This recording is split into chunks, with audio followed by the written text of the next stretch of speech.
And a good Monday morning, Philadelphia. I'm Andrew Salciunas alongside my man, John Kincade. Johnny, JK11 guarantee. Bang! Yeah, that was a pretty nice one. It got dicey. It was everything got dicey. Friday night got dicey. We got Romano twice. Yeah. Romano is not good for the blood pressure. Yeah, we'll talk about him. You know, not good for. But I thought that was absolutely a fantastic weekend of baseball where we're selfish bastards. Storylines. Tons of them coming out of this weekend. So many different storylines. What was the one thing I asked for, Johnny? I just wanted to be entertained. I found you know what's funny is I found Friday night far more entertaining than Sunday. And Sunday was the high scoring, lead changes, things like that. I thought Jesus Luzardo, because I knew you were going to say this today because you want to be entertained. I walked away saying the Jesus Luzardo start was when I was most entertained. Friday night, watching that, it was a freaking masterpiece. You love dominance from a pitcher. I love that. I totally get it. I absolutely love it. Like 3-1 to me is not a bad night. That game was over at like 9:07. Yeah. It's great. It was unbelievable. I think back to my freshman year of college at the great Temple University. Oh. The Temple University. And a bunch of us on our freshman dorm floor went to a Phillies game. This is the 2013 season when they kind of made a push for the playoffs late. They didn't make it. And there were like 2 or 3 guys that had never been to a baseball game in their life. Okay. And the game ended up being a 1-0 shutout for whoever pitched for the Phillies. I loved it. Right? Like, I love that brand of baseball. I absolutely love it, too. You should have seen the 3 dudes that never went to a baseball game in their life. They're like, this is fun for you? I'm like, yes. Because some people would rather go to a game where it's yesterday, where it's a 8-7 ball game, instead of going to the 1-0 ball game. But either way, it was still entertaining. Yesterday was still a very entertaining baseball game. Yesterday was fantastic. Obviously, when the Dodgers are coming back and they take the lead, I'm not happy.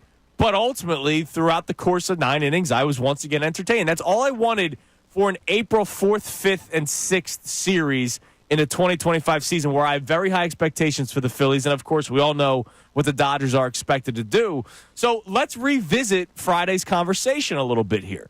Because I said early in the show on Friday that I just wanted to be entertained. And the thing is I watch sports, so I understood you because I watch sports.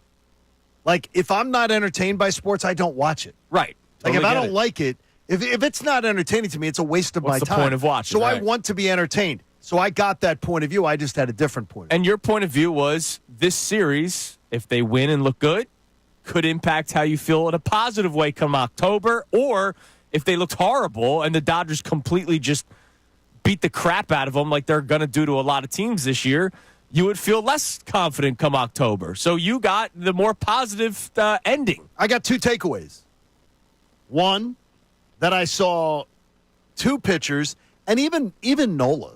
I mean, Nola's not – he can't keep the ball in the yard. Mm-hmm. And I know that there's a lot of Nola defenders and just that are constantly – anything you say about Nola, they're like up in arms. I saw Dylan and doing it on Twitter. It is impossible to ignore that since the start of 2023, he's been the worst pitcher in the National League at keeping the ball in the yard. Mm-hmm. Period. We're now into the 3rd season where this seems to be a trend where it's going on. That doesn't mean, though, it was a terrible outing. They could have won. They could have had a chance to win that game with what he gave them. So, to me, even with Nola's start, I looked at that Phillies starting pitching and I said it on Friday, they've got something on pitching to Ohtani. Oh, yeah, they do. And there's enough of a sample size now to see it that they do really well against the most dangerous hitter in baseball. He was 1 for 11 in the series with 5 strikeouts. And last year they handled it very well, too. And there's no intimidation. The second was the starting pitching tells me they can stay up with it. They can handle that Dodger lineup. And it also tells me, too, there's no intimidation with the Phillies. The Phillies do not look at Dodger blue and get like, man, these guys are too good to beat.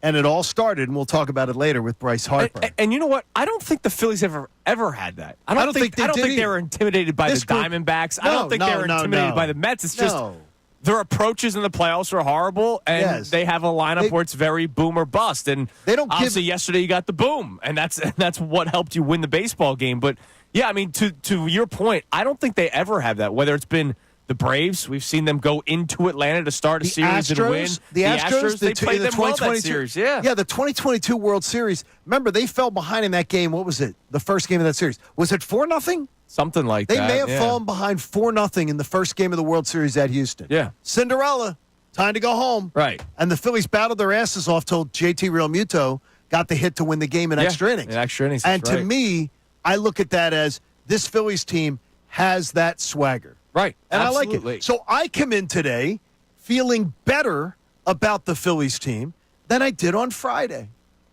I feel better about them. Can I tell you something? I feel the same. I do not. I feel the same way that I felt going into the Dodgers series because of how early it is. So, again, we're revisiting the conversation. Did this series, where the Phillies took 2 of 3 against the defending World Series champions and the team that everybody is predicting to win again this year because they obviously added to their team. Freddie Freeman hurt. Blake Snell gets hurt. So they're going to deal with stuff over the course of a long 162-game season. And did you think we had a hurt pitcher on the mound yesterday? No. I did. I honestly think he was something happened during that game and he wasn't. Glasnow? Yeah. I thought his shoes were just, he couldn't get the mud out of his think that's what it was? He kept complaining and going to the back of the mound. I'll tell you, he's mentally fragile. I think, no, he is. He's a mentally fragile pitcher. He absolutely is. He's a hell of a talent. When things are going his way, he's great. He's right. Yeah. I mean, I love watching him pitch. But when any adversity is thrown his way, and a Dodger broadcast, so I put on the little on the Major League at Bat app, and I put on the Dodgers radio broadcast, and I'm hearing them talk about it. And they're just talking about how they had to talk to him about guys made errors behind him, and he glares. Yeah. And anything throws him off. And Snell's the same way. So that's a two-time Cy Young Award winner. I love it. I love it because I see it as potential weakness. So let's revisit the conversation Friday to start at 610-632-0975. Would love for you to text in. Did a series like that make you feel better about the Phillies? And I know we're focusing on what they did against the Dodgers, but I do want to try to open it up a little bit more. Do you feel better about this team overall? Because I will go back to the tweets that we got in the first 6 innings of opening day, where people said that this team, same old, they're going to lose. This is why they're going to lose. They've now won all 3 of their series to start the season. Have there been some moments in games that you don't feel necessarily great about? We'll talk about Jordan Romano coming up. Romano. We'll talk about him coming up next. There have obviously been some blemishes, but ultimately they've won their 3 series to start the season. And you've seen it via the pitching staff. You've seen it via the bullpen. You've seen it yesterday via the bats, where the bats won you that ball game. So I already felt good about this team going into it. You feel even better now because you wanted to see it against the Dodgers. Yep. We'll hear from Connor coming up next. Did this series make you feel better about the team and better about the team's chances because everybody is saying that the Dodgers are some unbeatable organization? Thank you so much for checking out our content on the 97.5 The Fanatic YouTube channel. Hope you enjoyed the video. And remember, you can always be checking the playlist. There may be something you missed from one of our shows during the day that you want to go back and check out. So every time you like a video, like it, subscribe to the channel, and you'll have that great content coming to you every single day. You're greatly appreciated.